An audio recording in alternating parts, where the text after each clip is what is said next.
All right, let's run through our major blood vessels. We're going to start up at the top of the heart. We've seen these before. Superior vena cava, that aortic arch, and then our pulmonary trunk. Let's name some of those veins that contribute to the superior vena cava. I see a subclavian vein and an internal jugular vein, which fuse together to make the brachiocephalic vein, which next flows into the superior vena cava. And I see that same thing over on the left side. Again, an internal jugular vein and a subclavian vein that both drain into my brachiocephalic vein, which then drains into that superior vena cava.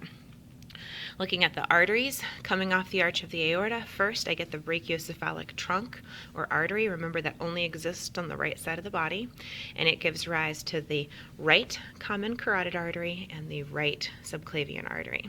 The left common carotid artery comes off the aorta, as does the left subclavian artery. All right, that common carotid artery is going to branch. Anytime we hear the word common, we should be thinking it's going to branch. And it branches into an internal carotid artery, which has no branches off of it until it goes through the skull and into the brain. And over here would be my external carotid artery. I can tell it's external because it's going to be having branches on it that supply external structures. And that first branch coming off the external carotid artery comes down to my thyroid gland, and that's called my superior thyroid artery. Now I can see that both on the right and the left side of this chart. All right, I'm going to move down into the abdomen. It's a little bit tricky to see vessels in the abdomen because we still have an awful lot of organs. Let's actually come back to this view and let's move instead down to this chart where I can see a little bit more of my vessels because we've removed some of those organs like the stomach. So the big artery that I see here is my abdominal aorta. And remember that abdominal aorta has three arteries that branch directly from the front or anterior aspect.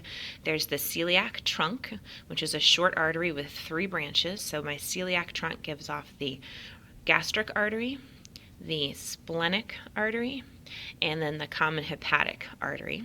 That's my first one, the celiac trunk.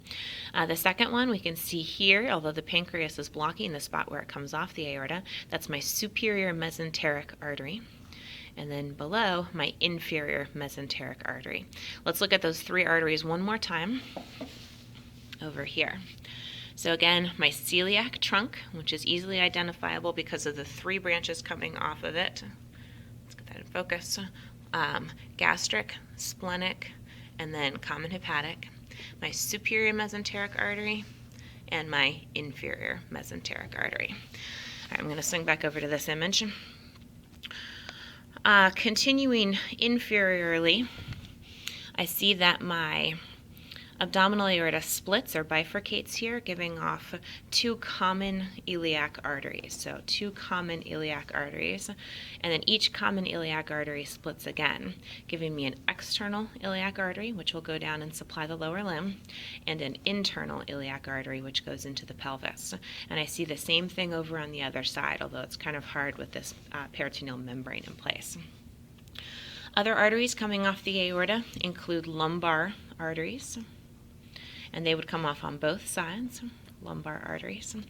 And then the arteries that go into our kidneys, which would be our renal arteries, and I can see that over on the left side. Unfortunately, my small intestine is blocking it over on the right side. The veins have the same names. Over here I see my inferior vena cava. These are hepatic veins, which would be coming out of the back of the liver. This is the hepatic portal vein. This is carrying all that blood coming from the small intestines or the stomach or digestive structures into the liver for filtration. Next to my superior mesenteric artery, I see my superior mesenteric vein. I see some lumbar veins running next to lumbar arteries. I see common iliac vein next to my common iliac artery. I see an external iliac vein and an internal iliac vein. Here we go. Here's a vessel pair I didn't talk about yet. These guys. So we've got a skinny artery and vein combo pack heading down into the pelvis. Those are the gonadal arteries and veins. So gonadal is generic. If it was male, we'd call it testicular artery and vein. If it was female, we'd call it ovarian artery and vein.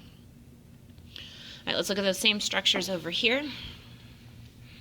Again, celiac trunk, superior mesenteric artery, inferior mesenteric artery. There are my renal vessels, both artery and vein, renal artery and vein. My gonadal vessels, artery and vein, gonadal vessels, artery and vein. Common iliac, artery and vein. External iliac, artery and vein. Internal iliac, artery and vein. Lumbar, artery and vein. I see my hepatic veins, my inferior vena cava, and then my abdominal aorta.